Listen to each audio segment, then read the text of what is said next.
Esta tarde es iconografía oaxaqueña y cielo nocturno.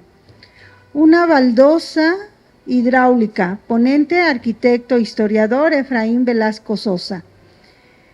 Él es un artista multidisciplinar con estudios en arquitectura, historia del arte y producción de artes visuales. Su obra ha sido expuesta en espacios como el Museo de Arte de Blanfer en Estados Unidos, el Centro de Creación Contemporánea El Matadero en España y el Museo Nacional de Bellas Artes, Chile, así como en foros nacionales, destacando su participación en la Casa del Lago de la UNAM, Centro Cultural de España en México y el Centro Cultural San Pablo. Por su formación ha participado en distintos campos del diseño, como en la imagen institucional de la Biblioteca Móvil 2 de la Fundación Alfredo Jarelú, el diseño editorial de la colección Muaraquita en la Ciudad de México en este año 2025 y el diseño museográfico de la exposición Lo Nuestro es Puro Mirar Objetos Dorados de Saúl Hernández Vargas, MACO 2024, entre otros. Pues los dejamos con la participación, siempre agradeciéndole su colaboración con el Seminario de Cultura en la Corresponsalía Oaxaca. Muchas gracias.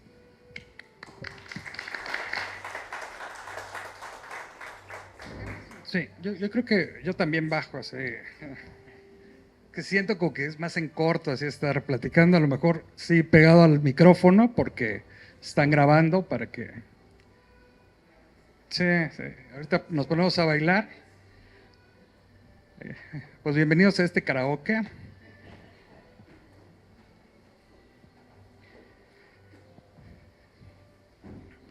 Bueno, como ya quiero primero agradecer a la presidenta del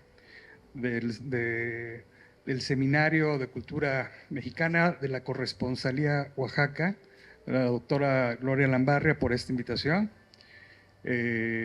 También a ustedes por estar aquí, ¿no? Reconozco a algunos, ¿no? Muchas gracias por pasar su tarde aquí conmigo. Como dijeron ahorita, sí me he dedicado al asunto del diseño. Yo soy arquitecto, pero también me he dedicado a otras cosas, ¿no? Me he dedicado también a la escritura. Yo tengo un Premio Nacional de Literatura. También me he dedicado a las artes plásticas, a la gestoría cultural y a otras minucias de estas, ¿no? Entonces yo soy como no de atención dispersa, ¿no? Pero sí de capacidades dispersas, por decir algo, ¿no? Entonces, exactamente, ¿sí? Soy multitask, ¿no? Por decirlo de alguna manera. Entonces, una de las cosas que he hecho es el diseño. Y me gusta mucho el diseño. Hubo una separación entre el arte y el diseño, más o menos a finales del siglo XIX, principios del siglo XX. El arte tenía un objeto social, una función social, ¿no? Lo que nosotros conocemos como pintura, la retratística, por ejemplo, se ocupaba para algo específico, ¿no? Se retrataba para algo, se ponía en un lugar específico, ¿no? Los paisajes servían, por ejemplo, para dar cuenta de cuánto era el territorio que tenía la persona que tenía que mandaba hacer el paisaje. El retrato se tenía que poner justo en la entrada de las casas, porque eso correspondía a quién era el dueño de la casa, el dueño o la dueña de la casa, ¿no? Entonces, todo arte tenía una función social. Entonces, en las vanguardias, cuando empiezan las vanguardias artísticas a final del siglo XIX, principios del XX, hay una separación muy fuerte entre el arte y su función social. Y entonces ahorita nosotros lo que entendemos como arte tiene que ser arte por el arte, ¿no? El arte por sí mismo, el arte que nos está enseñando algo para hacer arte y no tiene ese contenido social que sí tiene, por ejemplo, el diseño. Pero el diseño y el arte salen del mismo tronco. Nada más que ahorita, en este momento, lo estamos viendo en dos ramas diferentes. Sobre todo el asunto de la técnica, ¿no? el arte, todo arte, necesita de un conocimiento técnico, ¿no? Y un desarrollo de ese conocimiento técnico. Y además necesita de que la persona que lo hace, ¿no?, construya algo. Es lo mismo en el arte, no es lo mismo en el diseño. Solamente que en este momento está separado un poco el asunto. Bueno, ¿por qué estoy aquí? Porque les vengo a presumir esta chulada. Hace un año, a mediados del año pasado, el Centro de las Artes de San Agustín convocó a un concurso, a la tercera edición de un concurso de baldosas, de diseño de baldosas, ¿no? Y yo participé por tercera vez, pero en esta vez sí fui ganador, sí obtuve la mención, ¿no? Sí se observó el diseño que había yo hecho. ¿Qué es lo que hice? Fue el diseño de una baldosa hidráulica. ¿Qué es una baldosa hidráulica? La baldosa hidráulica es un tipo de piso hecho de cemento compactado que tuvo su mayor auge a mediados del siglo XIX, sobre todo en Europa, ¿no? En Europa lo traen para acá más o menos como 1860, ¿no?, hacia América, y tiene sus puntos de recepción en las grandes ciudades que conformaban el continente, ¿no?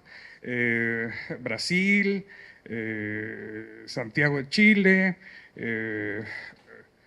República Dominicana, a todos estos lugares en donde llegaban, eran centros comerciales.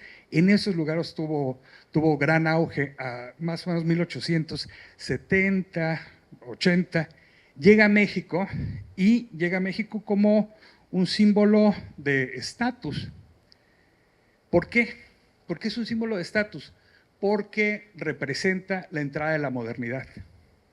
Porque para poder hacer estas piezas se necesita una capacidad técnica que antes no se tenía.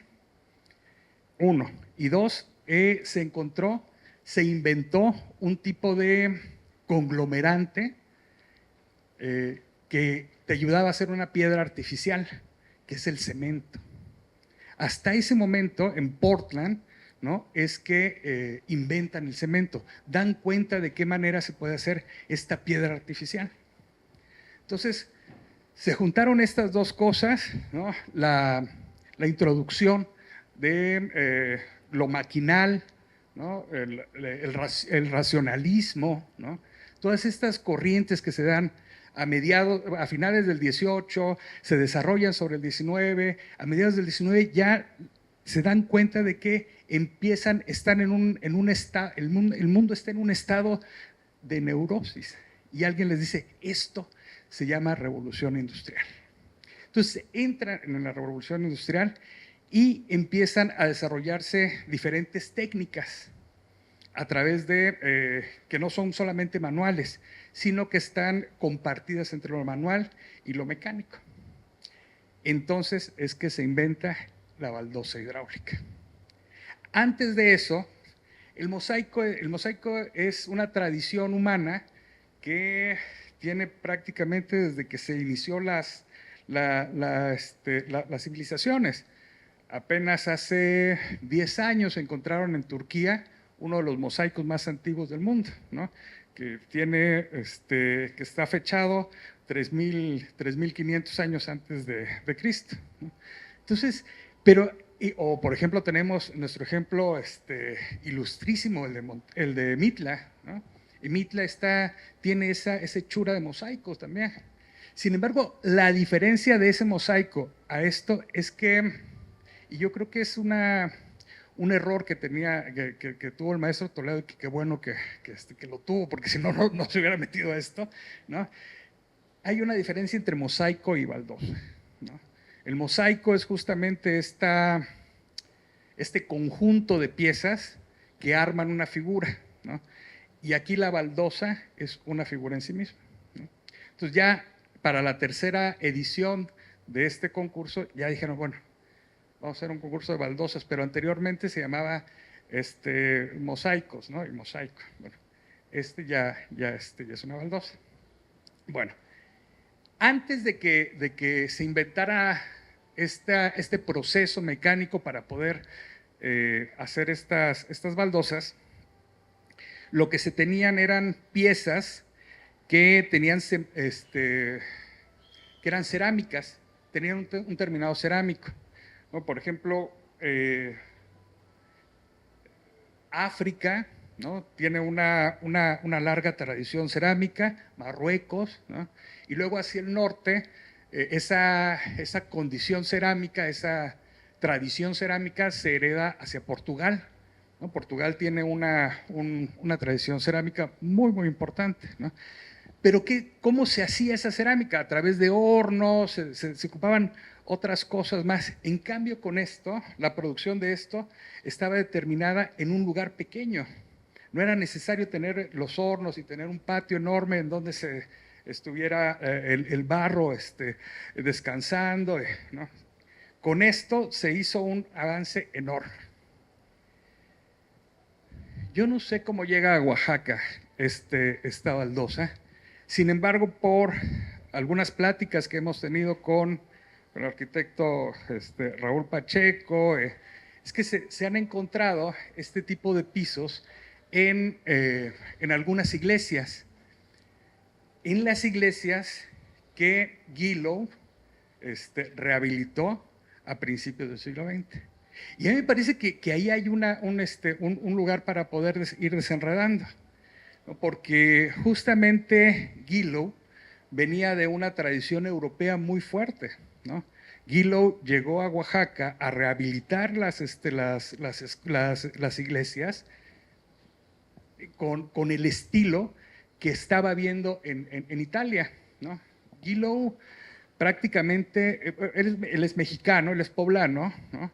Pero lo mandan a estudiar a Italia, a la corte papal, desde pequeño, ¿no? Desde muy joven, ¿no? Entonces él está hecho en Europa. Cuando llega a Oaxaca al arzobispado, al obispado, primero cuando llega al obispado, lo que hace es traer esas influencias de pensamiento, ¿no? Hacia Oaxaca. Y a mí me parece que por ahí está el asunto de parte de la entrada de la baldosa hidráulica aquí a Oaxaca, ¿no? Porque se ha encontrado en las iglesias e incluso platicando, bueno, aquí también está con nosotros don Javier García, que es quien lleva ahorita el taller Arte y Decoración, Mosaico de Arte y Decoración, que es quien está realizando las piezas, ¿no? Nos estaban platicando que han llegado a su taller a reparar algunas piezas, algunas baldosas, y que hay está asignado una fecha, y que la fecha más antigua que han encontrado es 1908. Entonces, la entrada de estas baldosas aquí en Oaxaca probablemente se pueda datar a principios del siglo XX, ¿no? Bueno, un poco ese es el contexto, pues muy en general, de lo que es la baldosa, el mosaico, ¿no? Y quién soy yo también, ¿no? Entonces,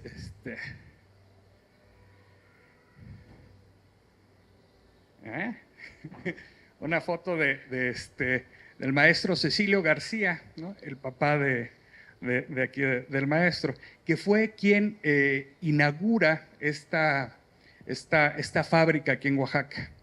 Entonces, el maestro Cecilio, ¿no? Regresa a Oaxaca, compra una máquina una prensa para poder hacer su taller y funda Mosaicos García en 1974. En ese entonces, en la ciudad de Oaxaca, ya se tenía la tradición de este tipo de piso, ¿no? Entonces, el maestro Cecilio entra prácticamente a un mercado, o entra en un mercado en el cual pues hay bastantes posibilidades de desarrollo, y eso es lo que sucede, ¿no? empieza después de varios años a hacer más grande su empresa. Finalmente, en 1995, la empieza a dirigir el maestro Javier, ¿no? Y cambia de nombre a Mosaicos, Arte y Decoración. Entonces, sucede que en 2006, el arquitecto San Juan y su esposa adquieren una propiedad que está en las orillas del Fortín, ¿no? En esta propiedad se hospedaba durante finales del siglo XIX uno de los burdeles más importantes de Oaxaca, ¿no? Este burdel se llamaba Estambul, o el Estambul, le decía, ¿no? Entonces, a la hora de que se recupera ellos compran la propiedad, me parece que en 2002, y es hasta 2006 que empiezan a hacer estas intervenciones. Y entonces llaman a Jerónimo López, el doctor Lacra, el hijo del maestro Toledo, a participar en este proyecto, y el doctor Lacra se acerca al taller de mosaicos, ¿no? Y entonces ahí es donde vemos esa primera intervención, ¿no? Lo que vemos en el lado izquierdo es una de las habitaciones una de las salas de Casa Estambul, ¿no? No se ve ahí también, pero ahí se debería ver como parte del piso, de este diseño de piso que hizo Lacra. Y del lado derecho, ¿sí?, podemos ver uno de los diseños que hizo Lacra para este lugar. Este diseño se llama Huracán, ¿no? Y está, pues no sé si pueden ver ustedes como un centro y luego unas vueltas que hay ahí. Esa es la tesela, ¿no? Ese es uno de los cuadros, esa es una de las unidades. Entonces ustedes pueden dar cuenta que de repente se nota más, 4 unidades hacen una pieza. Ahí estamos viendo que Jerónimo Lacra está pensando en expansión, porque para poder trabajar un mosaico, y eso me di cuenta ya a la hora de estar haciendo el diseño, no se debe de pensar solamente en uno, sino que se debe de pensar en un tapete, ¿no? Ver cómo es la sensación de todo el tapete, ¿no? Entonces aquí vemos que Jerónimo está trabajando sobre todo en módulos de 4. Para 2010 se realizó en la ciudad de Puebla una exposición que se llamaba Gráfica de Mosaico. En esta exposición, ¿no?, se llevaron, me parece, 22 diseños, ¿sí, verdad? Sí, 22 diseños de tanto el maestro Toledo, como el maestro Francisco Toledo, como de sus hijos, el doctor Lacra, Laureana Toledo y algunos otros artistas invitados, ¿no? Este es el diseño relámpago, que es la primera colaboración que tuvo el maestro Toledo con el mosaico, ¿no? La realización de los mosaicos, ¿no? Ustedes darán cuenta que como también está trabajando en módulos de 4. No está pensando en una pieza solamente, sino él está viendo toda una pieza en módulos de 4, ¿no? Es más evidente sobre todo abajo, porque se ve cómo se parte, ¿no? Aquí en esta parte se ve como un horizonte, ¿no? Y aquí la mitad de una pieza. Y en realidad no es la mitad de una pieza, ¿no? Son 2 piezas juntas. Bueno, entre 2010 y 2017 se realizaron diversas exposiciones, ¿no? En Tienda Q, en Zona Maco, no sé cómo se pronuncia ZS, Zona Maco, ¿no? Y en el Instituto de Artes Gráficas, entre otros foros, culminando con una exhibición en el Centro de las Artes de San Agustín. Para entonces, ¿no?, el tanto diseños, el catálogo de diseños ya se había ido a 144. de 22 que se tenían en, el primer, en los primeros 3 años, a los 10 años ya se tenían 144. Entonces, ¿esto qué quiere decir? Que no solamente fue el impulso que le dio el maestro Toledo, sino que también allá había un área de desarrollo para la creatividad. El maestro Toledo de repente encontraba, bueno, esas cuestiones de genio, ¿no? De repente encontraba estos nichos donde parecía que estaba algo baldío, ¿no? Recuerdo que en alguna ocasión me tocó editar un libro que era en homenaje a sus 70 años, ¿no? Y entonces, quien era mi jefe en ese momento era el poeta Ernesto Lumbreras. Y Ernesto Lumbreras se le acercó al maestro Toledo para preguntarle si nos podía dar algunas imágenes para poder ilustrar este libro, esta antología de poetas alrededor de Toledo. No quería, no sé qué. Finalmente Ernesto, que había sido director del Diago en algún momento, le dijo: maestro, présteme su sello. Con los sellos que firmaba, que se sellaban los oficios, ¿no? Él había desarrollado dibujos dentro de los sellos. Y entonces en este libro está ilustrado por 25 sellos de oficina que tenían en el Diago, ¿no? Entonces, ese lugar donde parecía algo baldío, ¿no? Donde son sellos de oficina, bueno, se sellaban con obra de Toledo los oficios del Diago. Entonces, bueno, esa era parte de la genialidad del maestro, pero no solamente era él, sino que muchos artistas se dieron cuenta de que ahí había un nicho de desarrollo para la creatividad. Bueno, y aquí vemos en la imagen al maestro Toledo junto con el maestro Javier caminando sobre las baldosas que había diseñado el maestro Toledo. Bueno, aquí se ve en esta imagen, es parte de la exposición Mosaicos que se realizó en el 2017 en el Centro de las Artes de San Agustín. Ese 2017 no solamente hospedó esta exposición, fue sede del tercer diplomado de diseño industrial que se coordinó con el Centro de Investigación de Diseño Industrial de la UNAM, ¿no? Entonces ya se estaba como fraguando este territorio para poder desarrollar el diseño industrial en Oaxaca, ¿no?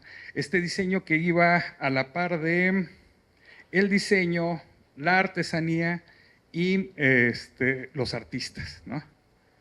Justamente tratando de poner en un solo lugar lo que se había separado a principios del siglo XX, ¿no?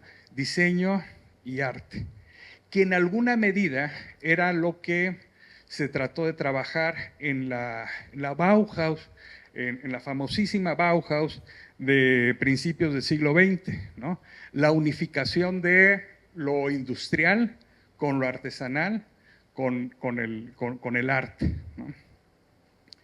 Bueno, entonces, también en este año en el marco de la inauguración de esta exposición, ¿no? Se presentaron los diseños ganadores de este primer concurso que se llamó Diseño de un patrón, imagen o idea para la creación de un mosaico, y que lo convocó el Diago, ¿no? El Instituto de Artes Gráficas de Oaxaca. Ya para este momento, ya era un catálogo bastante grande de artistas y de diseñadores que estaban trabajando en este tipo de mosaicos, ¿no? Entre ellos estaba Laureana Toledo, Jan Hendricks, Trine Holguín, James Brown, Pinto, Zárate, Villalobos, Demián Flores, Iván Puig, Joao Boto, Jason Poff, Herrera como diseñador, José Castro Leñero, Francisco Morales, la empresa de arquitectura JSA, etcétera, entre varios más, ¿no? Es bastante el catálogo que se aperturó. Y esta es parte de la muestra. A mí me parece muy interesante, no sé si pueden dar cuenta de esta pieza que está aquí. Esta pieza es de Laureana Toledo. Para poder hacer estas piezas se necesita hacer una matriz de fierro, ¿no? Una matriz de fierro sobre la cual se vierten los colores y después se les echa dos tipos de mezclas de cemento para poder, para que tengan esta firmeza de textura, ¿no? Pero cuando se hace la matriz de acero, ¿no? Lo que hay entre los huecos se puede rellenar de cualquiera de los colores que ustedes quieran. Entonces, por ejemplo, si ustedes ven este diseño en unos trompos, como tipo de trompos al pastor, ¿no? Entonces, si no quieren al pastor, pues a lo mejor se les echa de color café y ya tienen de tasajo, ¿no? Entonces, el asunto es que se le puede cambiar de color, ¿no? Lo que hace Laureana con esta pieza es que deja instrucciones para que se rellenen o de blanco o de negro, o de blanco o de negro. Entonces es una cuadrícula que es de 4x4, no, de 5x5, de 5x5, y entonces se rellena o de negro o de blanco, o de negro o de blanco. Y finalmente arman un patrón de este estilo, ¿no? Es algo que a mí me parece que trasciende a la parte de hechura y que se está trabajando. Hay un trabajo conceptual ahí en piezas como esta. Y bueno, estos fueron las piezas ganadoras de la edición de 2017. En primer lugar, Carlos Antonio Lara Bárcelos. En segundo lugar, Omar Peñalosa Mendoza. Y en tercer lugar, Efraín Vázquez Cruz, ¿no? Bueno, ya invitaré al maestro Javier aquí para que pase y nos platique sobre el asunto, pero me parece que esta primera pieza resulta muy complicada por los muchos tonos que tiene y porque, a mí me parece, no se está pensando en una pieza en conjunto, ¿no? Figurativamente, una pieza como esa sí funciona, porque sí damos cuenta de que es un maguey y que, ¿sí? Y que está el quiote floreando, ¿no? Sin embargo, pues hacer un tramado, un patronaje con solamente esa pieza supone una dificultad visual para entender, ¿no? A menos que, y a mí me parece que esa fue alguna opción del maestro, ¿no? Que le puso fondo blanco y todo lo demás fue negro. Y entonces sí daba una pieza daba la impresión de ser el sombreado de un maguey o un maguey a contraluz, ¿no? Pero ya visto de lejos sí daba una expresión visual diferente, ¿no? Me parece que el tercer lugar también está trabajando como en un patronaje, porque parece que se va a unir con otras piezas más, ¿no? De 2017 hacemos un salto enorme hasta 2020. Esta edición, esta convocatoria que están haciendo no es anual ni tampoco bienal, es cada vez que sucede, cada vez que sucede, ¿no? Entonces, un año después de que muere el maestro Francisco Toledo, ahora es el Diago quien está encargado en ese momento está encargado de la propuesta, hace una segunda convocatoria, ¿no? En esta segunda convocatoria, Eber Rivera gana el primer lugar, Omar Peñalosa el segundo, y el tercer lugar se llama Jessie Milstein, una artista que radica en Ciudad de México. Para esta convocatoria ya se abre a nivel nacional. Ya la apertura de la convocatoria 2 y 3 ya es a nivel nacional, no como la primera que era más local, más regional, ¿no? Bueno, y en estas, como pueden ver por las formas que se evidencian en una pieza, van a dar cuenta que parece que pueden estar dialogando con otras más, ¿no? Entonces sí están trabajando sobre módulos diferentes, sobre módulos de varias piezas.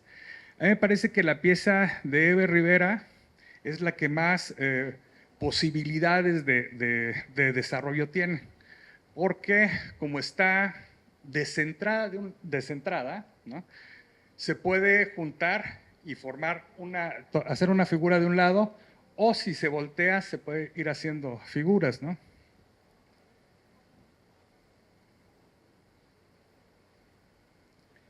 Y llegamos a esta. Bueno, en 2024, ahora es el CASA quien hace la convocatoria, lanza esta convocatoria, y los diseños que ganan este año son Galaxia Oaxaqueña, Antropoide de Nelson Niño Hernández y Ritmo Infinito de Antonio Max Ramírez Brito, ¿no? En esta me parece que ya hay una conciencia diferente de lo que es una baldosa, no solamente por lo que yo hice, ¿no? Sobre todo porque se nota en las figuras en las que están participando, ¿no? Me parece que en esta hubo una participación de 168, ¿sí? 168 diseños, y estas fueron las que estaban trabajando no solamente como una unidad, sino que estaban trabajando en módulos de varias unidades.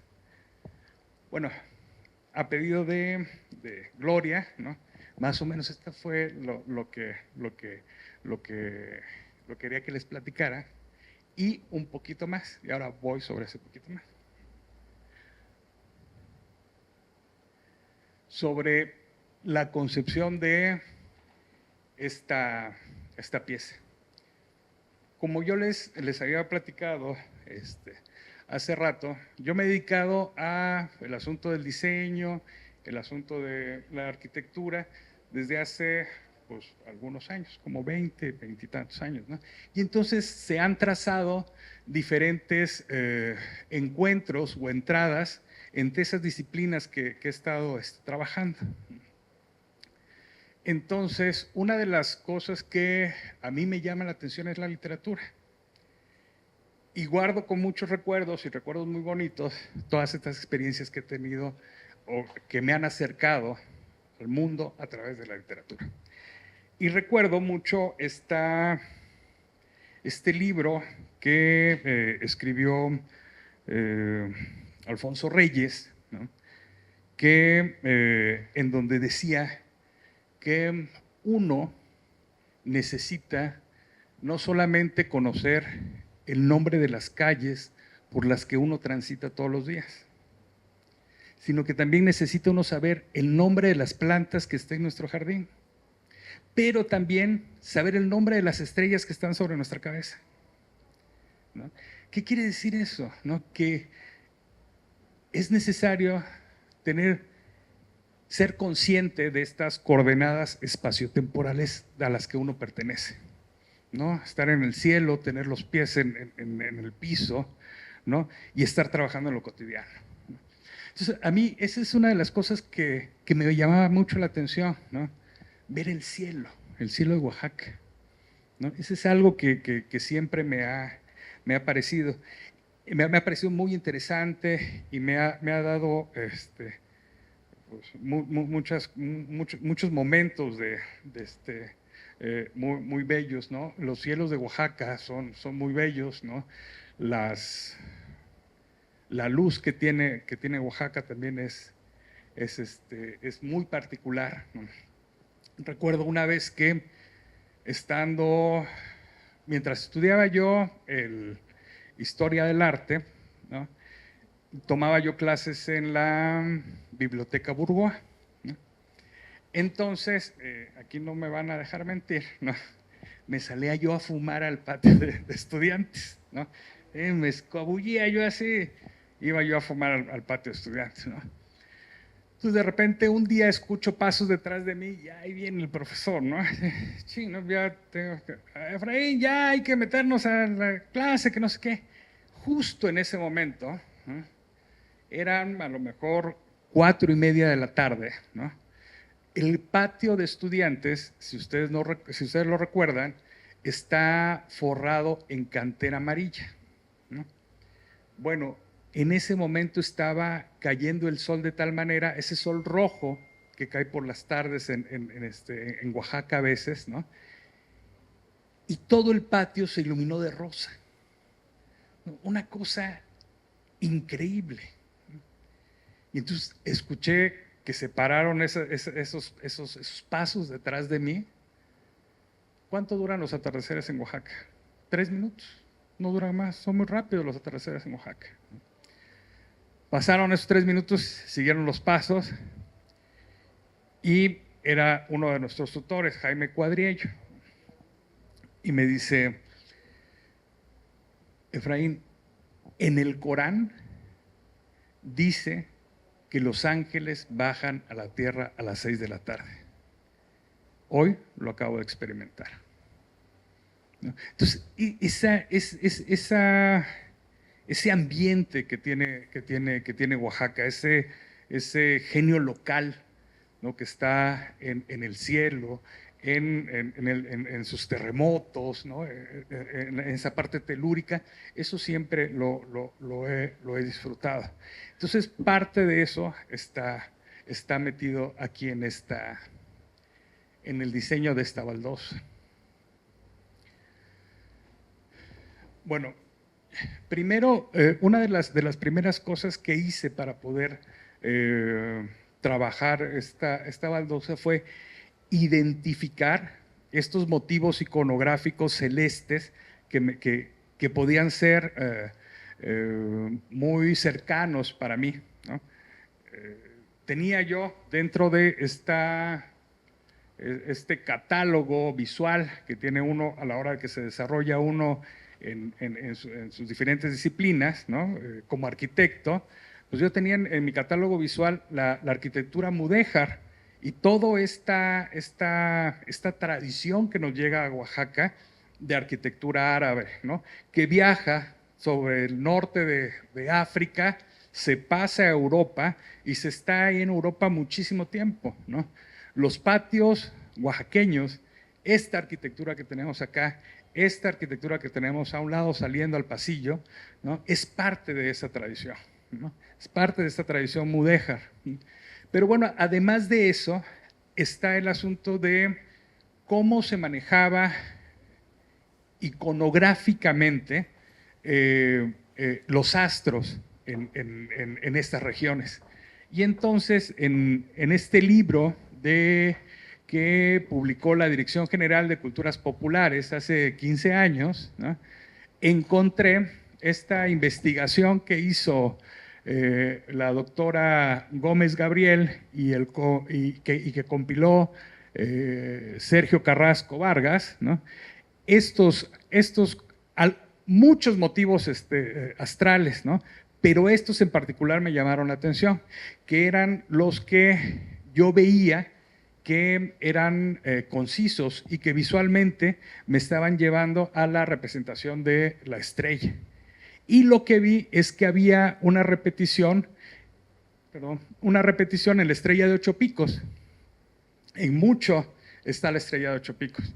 Entonces dije, a lo mejor por ahí está el desarrollo que yo le dé a la pieza. Y entonces lo que hice fue llegar a esta primera estrella, que esta primera estrella es un cuadrado sobre un cuadrado girado a 45 grados. Y de esa primera figura se fueron desarrollando las demás figuras. Y que yo pensaba, a lo mejor no es así, ¿no? Pero que da la impresión de una estrella que está brillando, de una estrella que se abre y que se apaga, ¿no?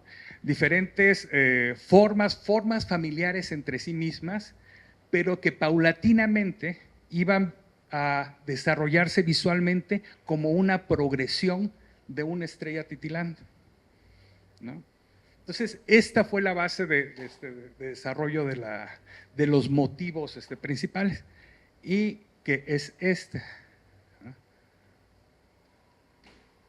Después de eso, lo que hice fue meter a un reticulado, ¿no? Primero armé una retícula áurea, ¿no? Para que visualmente fuera agradable. Una retícula áurea es aquella proporción que se ha encontrado que visualmente es agradable para el ser humano, ¿no? Que tiene una correspondencia de 1:618, ¿no? Esa es la correspondencia que tiene. Entonces, lo que hice fue graficar esa correspondencia y empezar a desarrollar líneas, primero en diagonal, para que en esta parte, primero en diagonal, para poder encontrar, así que para poder encontrar la cuadratura a la estrella, ver que cada uno de los puntos se relacionara con otros puntos más, ¿no? Y entonces, de ahí en adelante, lo que sucedió fue ir haciendo corrección visual, sobre todo porque, si se darán cuenta, en las esquinas no son esquinas iguales, ¿no? En un principio, estaba yo trabajando una pieza que tuviera las esquinas iguales para que se desarrollaran estas estrellas, como este tipo de estrellas. Pero ¿qué fue lo que pasó? ¿No? Que me di cuenta que era necesario trabajar las piezas en módulos mayores y no solamente de una unidad, ¿no? Y entonces, yo creo que sí se ve aquí que aquí está un manejo de 3x3 módulos. Esta es una sola pieza y son las piezas de 3x3. Y entonces lo que hice fue girar toda el diseño a 45 para utilizar algo que se llama simetría traslacional, que quiere decir que ayuda en la traslación del motivo, esta forma de poner la composición, ¿no? Entonces, miren, era trabajar en uno solo, en este de aquí en medio, y empezar a tirar todas las diagonales hacia arriba y hacia abajo, de tal manera que fueran formándose estas estrellas alrededor. Por ejemplo, esta estrella que está aquí se forma acá y esta acá. En un principio, lo que hice fue utilizar este diseño para poder ir dándole la vuelta. Y entonces, que no solamente se formaran dos tipos de estrellas. ¿No? Aquí es la parte traslacional, ¿no? Van a ver cómo hay un tipo de estrella abajo en la parte izquierda y otro tipo de estrella abajo en la parte derecha, ¿no? Justamente para ir formando diferentes formas, ¿no? Pero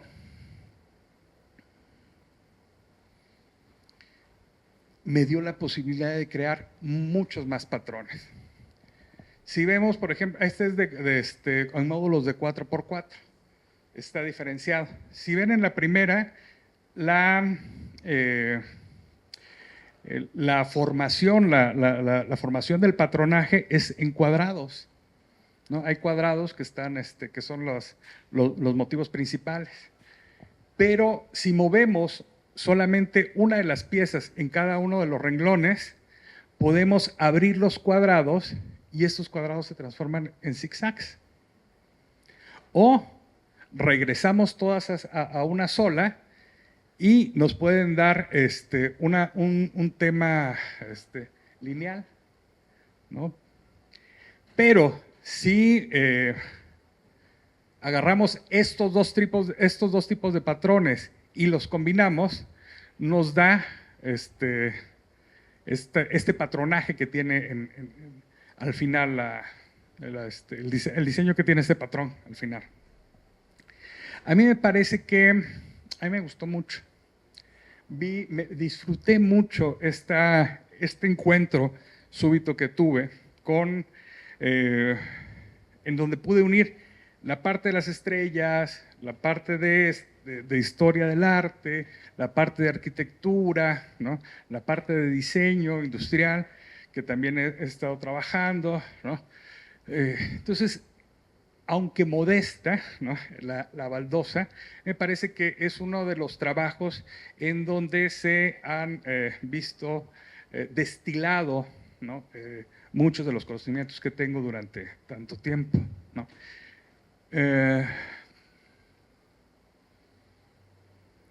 Yo no sé qué tiene la computadora, que parece que tiene como el fondo café, ¿verdad? ¿No? Sí. Ah, no, pero el de la baldosa negra, como oscuro. Bueno, finalmente, este es el color, de verdad, ¿no? Aquí está el color de verdad, ¿no? ¿Sí? Y entonces, yo lo que quería era tratar de pasar esa parte de disfrute que yo tuve a la hora de hacer estas composiciones para aquel que va a poner su piso, ¿no? Y que disfrute armando su patrón en el piso, ¿no? Su cielo en el piso, ¿no? A mí me recuerda estas como unidad visual, ¿no? Esta tradición mudéjar, ¿no? de geometría que se ocupaba, ¿no? Sin embargo, a la hora de verlo como un tapete visual, ¿no? A mí me recuerda también a a la iconografía prehispánica.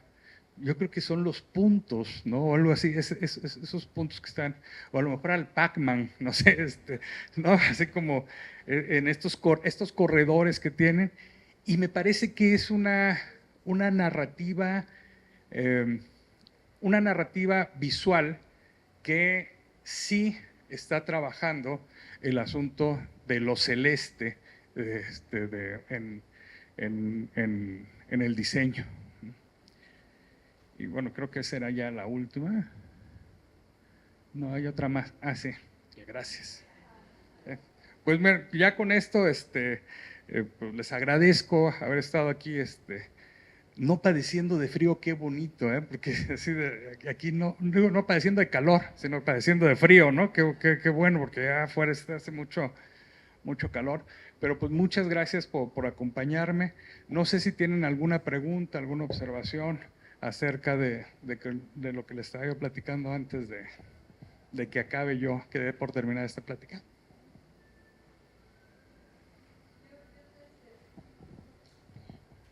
Para mí este es un tema nuevo y maravilloso, muy estético, muy creativo, maestro, pero en la primera convocatoria que nos hace usted referencia, nos habla de que convocan a la creación de patrón, imagen o idea. Y entonces, de manera así como pragmática, no artística, yo me quedé pensando si eran 3 categorías o, por ejemplo, alguien podía diseñar un patrón o podrías presentar una imagen o podrías presentar nada más una idea. Y en toda esta descripción de los primeros lugares me quedé intentando buscar cuáles se referían a hacer imágenes o cuáles podrían entrar como imágenes o cuáles podrían ser aceptadas solamente como ideas, y por qué las 3 en una sola convocatoria. Yo pienso que el patrón es un trabajo muy logrado, así como nos lo describió en este proceso, muchas gracias, es un trabajo muy logrado y de mucho pensamiento, de mucha creatividad. Esa sería mi primera pregunta. Y la segunda, ¿qué opina usted de la tecnología para generar estos patrones o de esta inteligencia artificial tan de moda que, por supuesto, no va a rebasar la creatividad de ustedes? Bueno, quiero empezar por la segunda pregunta. A mí me parece que sí, efectivamente no la va a rebasar. Es un concepto que está desarrollado desde el marketing, no es una inteligencia, es un sistema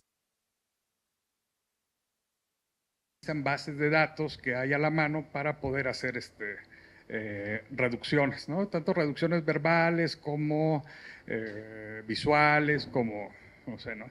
Entonces, sí, no es una inteligencia, no hay un asunto de inteligencia ahí detrás, hay un procesamiento de datos muy rápido, ¿no? Pero eso no supone un asunto de inteligencia, ¿no? Entonces, no creo que es una herramienta, ¿no? Como fue la herramienta, el paso de la piedra al lápiz, a la máquina de escribir, a la cámara en lugar de pintura, pues yo creo que el asunto es tratar de encontrar para qué nos puede ayudar esta herramienta. No creo que haya un asunto de que nos vayan a desbancar, ¿no?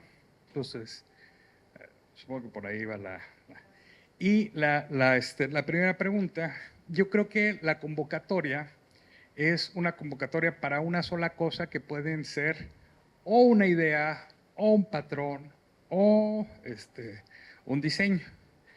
Pero aquí tenemos a uno de los que estaba en la convocatoria, ¿no? A ver si nos lo puede responder, maestro. Sí, pues, buenas tardes. Mi nombre es Javier García. Soy el encargado de el taller, poesía de mosaicos aquí en Oaxaca. Respecto a la convocatoria, es una convocatoria inicialmente donde se hace partícipe para toda aquella persona que quiera diseñar, crear, con la única idea de mantener a flote que no se pierda la tradición del mosaico artesanal en Oaxaca, nada más. Pero conjuntamente, pues esto va cambiando, va evolucionando constantemente. Ahora, con pues, el diseño pues, el arquitecto Efraín, es algo que yo desde que lo vi, o sea, tenía mucha creatividad, tenía mucha, o sea, diseño, tiene muchos aspectos muy importantes en donde se crea, y eso es lo fundamental, creo, cuando entra la creación, cuando entra ese punto tan importante que decía el maestro Francisco Toledo, ¿no? Decía, vamos a conjuntar el arte con el artesano, ¿no? ¿Por qué? Pero que se cree, que se siga creando nuevamente. Ese es el punto más importante para mí, para la convocatoria, ese es el punto importante. Gracias. Muchas gracias, maestro. Entonces, sí, yo creo que iban además a una sola cosa. Sí, a ver. Agradezco las luces que me da sobre este tema, algunas nociones acerca de él por algunas cuestiones de videos de cómo se hacían los mosaicos, y puedo resumir a grandes rasgos que en los templos de Oaxaca primero se da un tipo de piso de una piedra muy dura que generalmente tratan de alternar colores. Parte de este piso queda todavía en la Catedral de Oaxaca. Posteriormente va a venir de una manera muy tardía el piso aristocrático de Europa, la alternancia de mármol blanco con mármol negro, que corresponde también a un inicio de Guilo, y que lo vamos a ver en La Soledad y en Santo Domingo. Luego hay un tercer momento donde esos pisos de piedra son desplazados, y el primer templo que manda a hacer dos diseños es el Carmen Alto, que es las zonas de deambular y las otras las zonas de permanecer, que está muy bien logrado el diseño. Y hay uno posterior que es demasiado simple, que es el del templo de San Agustín en Oaxaca. Y ahora la novedad, que pues son los pisos cerámicos que se están incluyendo, pero que tratan de reproducir patrones ya más comercializados. Y en sí, Eso es lo que puedo recordar ahorita de lo que veo de los pisos de los templos en Oaxaca. Esos pisos de cantera oaxaqueña eran preciosos. En el Carmen se nota que los levantaron todos por poner esta baldosa. Y donde quedan esos restos de piso, que son como 2 metros cuadrados, se ve que ese era un trabajo excepcional de los canteros oaxaqueños. Muy artístico, este ya es más técnico al manejar las plaquitas, pero a mí lo que me asombra es el pulso que tienen los operarios para dejar caer la cantidad exacta de pigmento en cada uno de esos resquicios. Yo trataría de hacerlo, los míos quedarían así todos embarrados. Sí. Y entonces, ese pulso que tienen para rellenar exactamente sin invadir la zona del acero que está marcando las fronteras, ¿no? Y eso le da un plus especial a este tipo de trabajos que son muy bien realizados. Lo felicito por la ponencia, muy ilustrativa, y de manera particular me aportó muchísimo. Y gracias por haberlo compartido con nosotros de una manera que expresa el dominio del tema. A los neófitos nos hizo entenderlo como si fuéramos letrados. Muchas gracias. Gracias a ti. Voy a pasar acá primero al frente y ya después. Por favor. Gracias, arquitecto. No sé, malito, ¿le podría regresar? Que quería preguntar, aprovechando aquí al maestro, de uno de los ganadores, a ver, yo le digo. Ay, el último, el tercer lugar. Como que los demás yo los veo como no fáciles, pero como menos complicados que el último. O sea, ese último, ¿cómo se haría? Ajá, ¿cómo sería el proceso? Igual que se hacen los demás, pero se ve así como muy complicado visualmente, ¿no? Se ve muy complicado.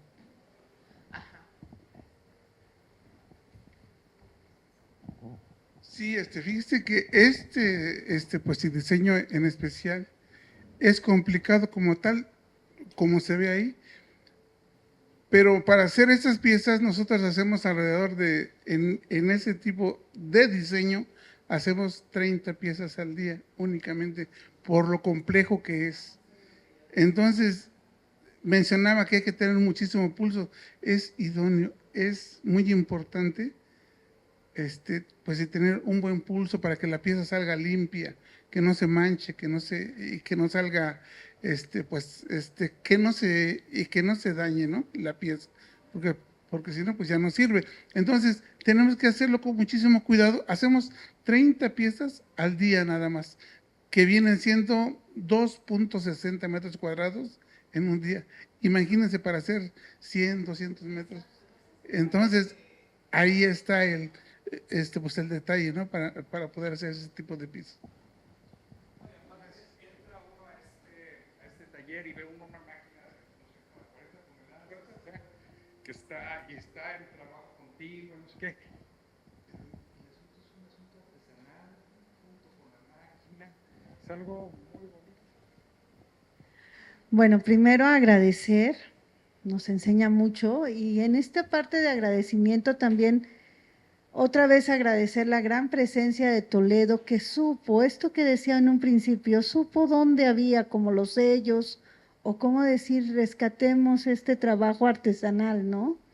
De sacar y recordar que en Oaxaca hubo grandes maestros. Yo recuerdo que mis papás comentaban que nuestra vecina, la mamá de una doctora, de doña Molina, pero no recuerdo su nombre, a eso se dedicaba.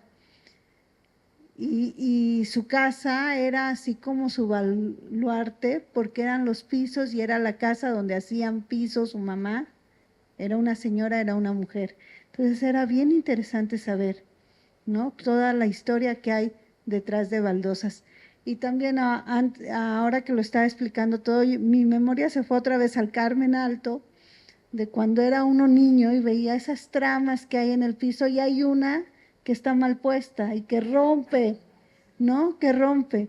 Y es bien interesante porque en el Carmen sobre todo es esta figura, la del pasillo, pero entre las bancas hay una hilera muy simbólica también, la virginidad está plasmada ahí y habría que verla con mucho cuidado y estudiar ese modelo. Muchas gracias y gracias al maestro también. Pues, Efraín, mi admiración, mi respeto de siempre, porque desde que los conozco a toda esta generación de historia del arte con la cual tuve oportunidad de compartir, pues la verdad es que aprendimos tanto, ¿no? Pero el hecho de verlos ya actuando en sus áreas de trabajo, pues sí es para agradecer tu participación el día de hoy, la oportunidad que nos ofreces de explicarnos todo esto que has desarrollado y pues siempre el agradecimiento del Seminario de Cultura. Tu pieza es hermosa desde que la vi en el material que me proporcionaste para la difusión. Luego me fui con esa idea del cielo, de esa cuestión geométrica, y te vas a ese mundo árabe, ese mundo de contemplación, ¿no? Ese espacio geométrico entre el cielo y la tierra. Y bueno, ya lo explicaste. Y ciertamente creo que son estas figuras las que te dan y te motivan a generar una identidad, como explican ya en los templos de Oaxaca, ¿no? En los que ya mencionaron. Yo recuerdo el de Ocotlán y de otras poblaciones, pero he de confesar, así que cuando iba a misa en todos los templos me quedaba siempre viendo todos estos pasillos como que te hipnotizan, ¿no? Y estás viendo y siguiendo la línea. San José, por ejemplo, ¿no? Y estás como viendo y de repente creo que se equivocaron en esta o cómo está y en lugar de estar poniendo atención estás viendo la figura y bueno, sales como con una distracción, ¿no? O como me dan ganas de componerla y moverla para que no me esté moviendo el pensamiento. Bueno, son ideas de uno, ¿no? Pero cuando no, creo que no va uno con mucha devoción. Pero la verdad es que los colores, las combinaciones, esos verdes, esos rojos, que yo ahora los veo en la vestimenta de algunos diseñadores y digo, no, pues son bien atrevidos. No, pues ya esos pisos eran bien atrevidos para esa época, ¿no? Principios del 20. Y también recordemos que muchos de estos materiales, gracias al cemento, pues tuvieron la facilidad de transportarse a muchas zonas, ¿no? Y por el peso, por lo que implicaba mover estas piezas. Rodolfo, mi compañero de la licenciatura de arquitectura, ¿te acuerdas cuando íbamos al Tule, ¿no? A ver los pisos que venían también de Puebla y que íbamos a revisar mosaicos y toda la variedad porque nos pedían en nuestros diseños poner esto, ¿no? Y luego cuando damos paso y podemos admirar en las obras de Teodoro González, su hijo que vino a dar una ponencia al Teatro Alcalá, como en sus obras, en los baños, pues se ponen este tipo de mosaicos, por ejemplo, para el baño de los niños, ¿no? Y ahí están los sapitos o esto, o en el baño de los señores los murciélagos, y entonces ves como esa inserción también en la arquitectura contemporánea. Pues felicidades y muchas gracias por habernos acompañado. No, gracias a ti por la invitación. Vamos para allá. Me siento como Chabelo así cuando… Bueno, pues también me uno a las felicitaciones por la plática tan bonita. La verdad es que a mí me voló la cabeza porque pues yo tengo una tienda de arte, de materiales para arte, diseño y arquitectura. Y entonces siempre es el pleito eterno, ¿no? Lo decorativo del arte, la funcionalidad del diseño o la utilidad de la arquitectura. Y es como ver cómo se unen estos tres usos en una baldosa, en un diseño que además va de lo particular a lo general, o sea, que puede funcionar como una unidad o como un todo, es muy interesante y más o menos para allá va mi pregunta. La primera es en cuanto a como decían, del tercer lugar de 2020, hacen 30. En cuanto a Galaxia Oaxaqueña, ¿cómo es el proceso productivo? ¿Cómo lo hacen por cierto tiempo? ¿Hiciste una sola exhibición y ya? ¿O cuál es como el sistema productivo? Y la segunda pregunta es, cuando te inspiraste y la hiciste, ¿dónde la ves? O sea, la ves como en una galería de arte, la ves en la casa de cualquier oaxaqueño, la ves en un restaurante ahora de estrella Michelin, como porque está muy de moda. ¿En dónde ves Galaxia Oaxaqueña? Gracias. De nuevo empiezo por responder la segunda. ¿En dónde la veo? En mi casa. Sí, justamente este diseño yo lo hice por gusto mío, ¿no? Y lo que yo quería hacer era poder diferenciar espacialmente la sala y el comedor, ¿no? Dos espacios diferentes, solamente de manera visual, sin tener que poner algún mueble en medio, ¿no? Entonces, yo pensé que haciendo un patrón hasta cierto momento del espacio y luego reconfigurando el patrón hacia allá, visualmente llegabas y podías dar cuenta que había dos espacios diferentes, ¿no? Esa fue la premisa con la cual estuve desarrollando la pieza. Bueno, desarrollé incluso hasta el diseño de las cenefas, ¿no? O sea, esto es nada más como la parte interior del tapete, ¿no? Pero esas no me las pidieron entonces esas no se mandaron, ¿no? Pero tengo el diseño de las cenefas y lo que se había platicado con el maestro Javier es que a lo mejor en el 98, estuve trabajando en un lugar, en una obra que se llama Hostal Casa Paulina. No sé si lo conoces, está cerca del centro. Y ahí, ¿mandé? En Trojano, sí. Y ahí fue que tuve el primer contacto con este mosaico de pasta. Ahí pusimos un mosaico color rojo, ¿no? Y se mandó a diseñar las narices, el guardapolvo, ha haber sido una locura para ustedes. Así como, ¿sí? Se mandó a diseñar todo, ¿no? Entonces yo tenía la idea de no solamente trabajar en una pieza, sino trabajar en una serie, ¿no? En una serie que constituyera algo completo, ¿no? Y en relación a la producción, no sé, hace como 2 meses que me están prometiendo 10. A ver, yo creo que el maestro puede tener mayor respuesta sobre eso, porque no sé cuánto se tarda en hacer una pieza como esta. Sí, en este tipo de loseta, más o menos hacemos 65 a 70 piezas diarias. Es un poquito más factible hacerla. Entonces, por el diseño, ¿no? Que no es tan complicado, pero que es un diseño bonito. Entonces, sobre eso vamos.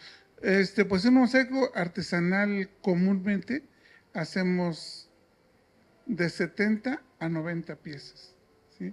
Según la complejidad del diseño. Pues en este diseño que platicábamos antes, pues es muy complejo. Es uno de los más complejos. No hemos hecho muchos ahorita porque, pues en primer lugar, pues sí es un poquito caro también en el costo por la complejidad que tiene. Entonces, pues así, de esa manera desarrollamos el proceso. Muchas gracias. Okay. Y en relación a esto último, sí, también es un asunto de ir pensando a la hora de hacer el diseño, en cómo racionalizar todo, ¿no? En colores, en líneas, en formas, yo creo que justo hacer este encuentro, ¿no? Entre la abstracción y lo funcional y que sea bello, ¿no? O que no esté tan feo, por lo menos, ¿no? Entonces, yo creo que ese es justamente el trabajo en el que se hace, pensando en la producción también, ¿no? Y en realidad, como es la tercera convocatoria, justo, ¿no? Y como dijo el maestro Javier, ha estado evolucionando. Es necesario que nos sentemos a platicar, a ver de qué manera podemos hacer la promoción de estos pisos, ¿no? Yo, desde mi trinchera, es esto, ¿no? Abrir estos foros, ¿no? Poner estas discusiones en estos lugares, ¿no? Bueno, ver de qué manera nosotros podemos ayudar a difundir esta tradición, ¿no? Entonces, es necesario justamente ir construyendo, ¿no? Vamos construyendo la forma en la que se va a consumir este producto cultural, ¿no? Porque tampoco eso está, está muy satanizado, ¿no? No, es que es arte y no se vende, pues en parte sí, ¿no? Porque también tenemos que comer nosotros, ¿no? ¿Algo más? Hay una enorme ventaja en este material con la cerámica que se está vendiendo, porcelanite, etcétera. Su resistencia al desgaste. Aunque no tiene especificaciones de uso rudo, uso normal, etcétera, las piezas que tienen en el Carmen, pues ya le irán pegando más de 70 años mínimo. Y no se nota la parte cerámica. A diferencia de la loseta de la casa, donde con el uso en menos de 20 años se perdió el color, el esmalte, y ya se ve nada más la pura parte de la arcilla. Ese es el plus que tiene este trabajo.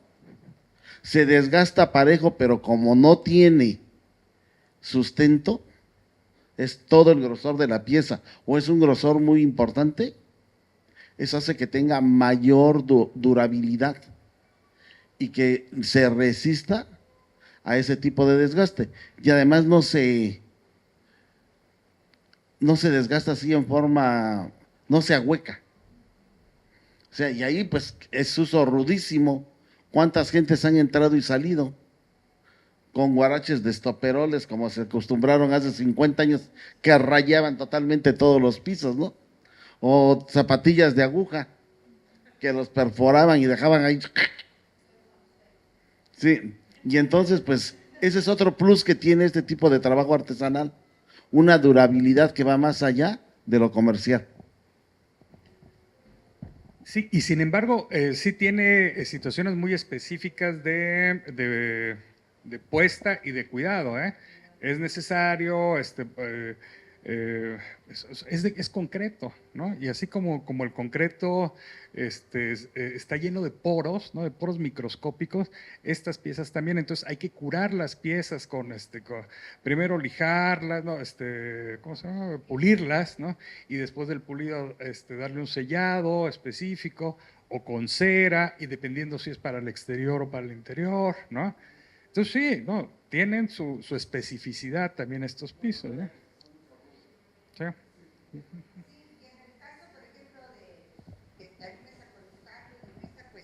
Y en esta cuestión, ya tenía ¿Y yo tú otra. quién eres? Y en esta cuestión del mantenimiento es igual que todos los mosaicos, se siguen utilizando las máquinas pulidoras, el destronque, el abrillantamiento pulido y demás, o cómo igual promocionarlo, ¿no? Como para que el cliente sepa, bueno, no es que lo coloques y va a ser eterno, sino que cada determinado tiempo, como todo material, tiene que tener sus especificaciones de cuidado. Sí, pero además, y yo creo que es hacia donde iba Demetrio, el maestro Demetrio, es que la pátina de tiempo que adquieren piezas como esta es preciosa, ¿no? Porque adquieren una pátina perlada, ¿no? Que les da una visualmente y matéricamente son piezas muy, muy, muy bonitas, ¿no? Entonces sí, con todos estos procesos que tiene y con estos cuidados que se les tienen que hacer, los pisos se mantienen y van adquiriendo una belleza más consolidada con los años. Maestro, por favor.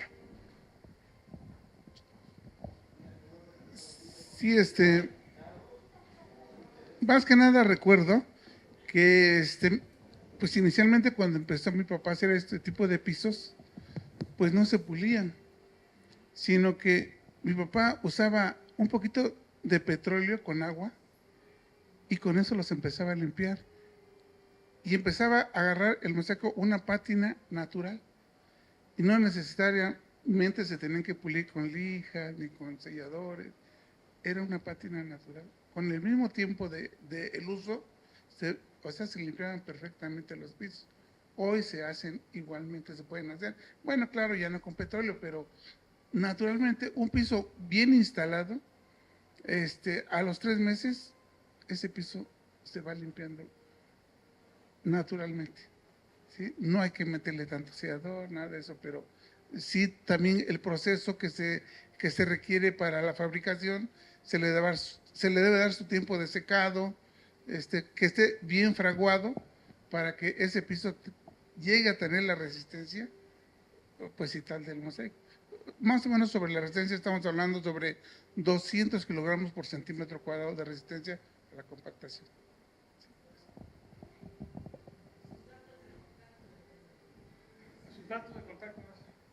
Sí, mire, nosotros estamos ubicados en la calle de Violetas 213, Colonia Reforma.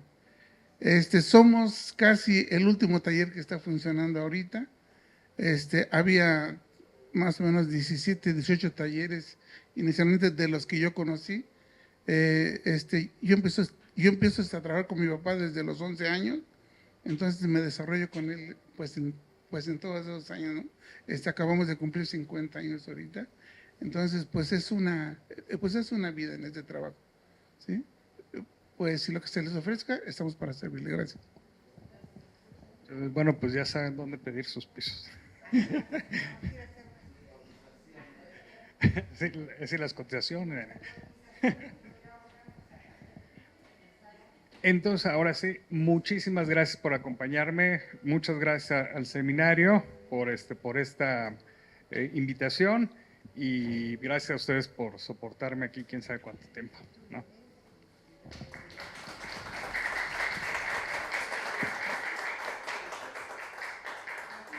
Pues bueno, a continuación vamos a hacer la entrega de un reconocimiento muy merecido y con mucho cariño y afecto de esta corresponsalía. Y aquí mi secretaria va a hacer lectura del documento. Bueno, agradeciéndole, maestro, su plática muy provechosa.